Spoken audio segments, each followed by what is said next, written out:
Welcome back, thanks for tuning in. In the last video we looked at dividing the bar into 4 and 8 equal parts, giving us quarter notes and eighth notes. Today we're going to divide it into 16 equal parts, giving us 16th notes. So sit tight and see you in a moment.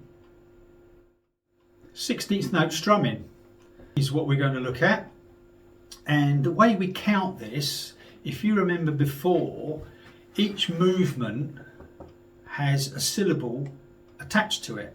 So for example, we were going 1 and 2 and 3 and 4 and, when we were doing eighth notes. 16th notes again has a syllable attached to each movement. Now this time, because we're playing in 16th notes and we're moving the hand a lot faster, because we've got to fit more subdivisions in. Now of course this is subjective to the tempo that we're playing at, but for a general overview, this is how it's counted. 1E and a, 2E and a, 3E and a, 4E and a. I will stress again that it is important to count and tap your foot on the downbeat. Count the subdivisions, tap your foot on the downbeat. So 1 and 2 and 3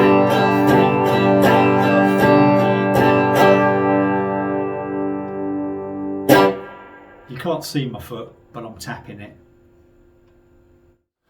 If we now add some more chords to this and make a slightly longer progression, it will give you more of an idea of how this 16th note strumming is used.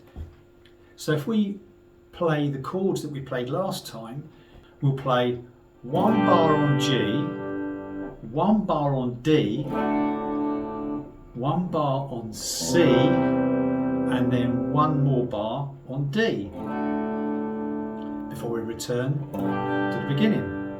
That gives us a 4-bar sequence. So here we go. 1 and 2 and 3 and 4 and 1 and 2 and 3 and 4 and 2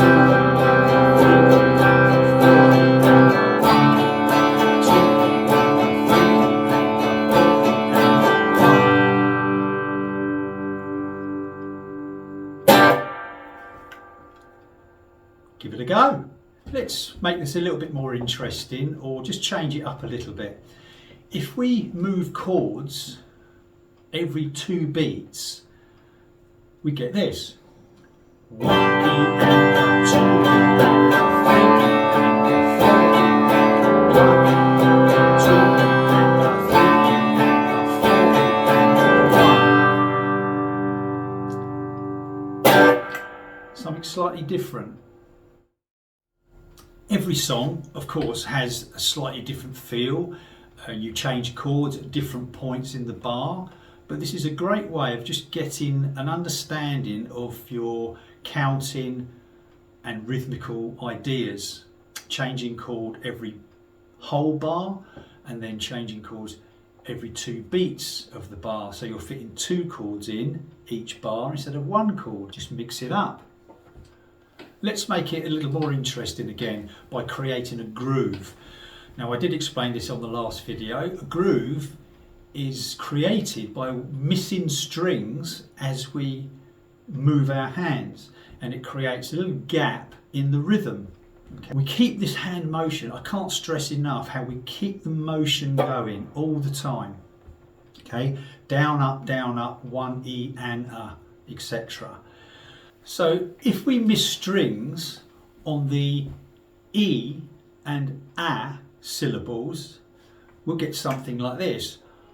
1 E and a, 2 E and a, 3 E and a, 4 E and a. Notice how I keep the hand moving, but I miss the strings on the 1 E and A. So E and A, which is the upstrokes. Just rewind the video a little bit. Have another look at that. Now let's put that with our chord progression. The progression I'm going to use is where we change chords every 2 beats. Just keeps it slicker, moving along a bit. Okay, and it is more indicative of chord changes in a lot of songs. But like I said, every song is different. So if we put this with the chord progression, we get this. 1 and 2 piano, 3 and 4 piano, 1 and 2 piano, 3 and 4 piano, 1. At the minute, of course, we're just going through the mechanics. So if I just play that a little bit faster, it will sound a little bit more musical, I think.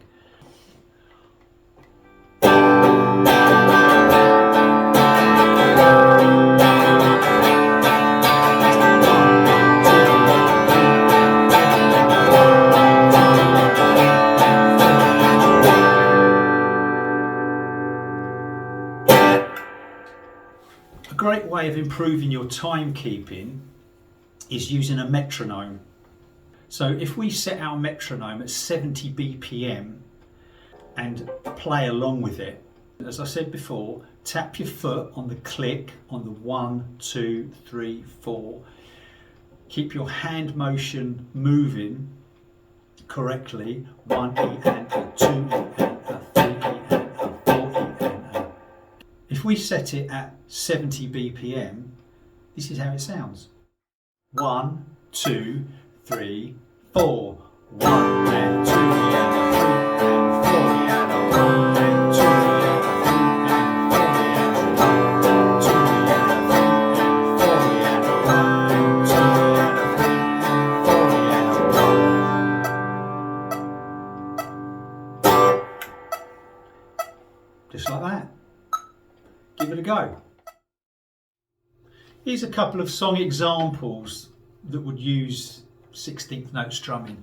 Tempo between 70 and 90 will probably see you being able to fit your 16th notes in. Here's just a couple of ideas. Knock, knock, knocking on heaven's door. Knock, knock, knocking on heaven's door.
I think you know that one.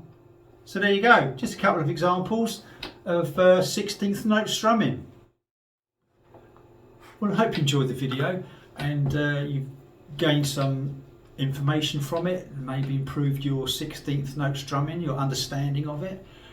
Please feel free to leave a comment, like and subscribe if you like, and I'll keep on doing what I do, and see you soon. Cheers, bye.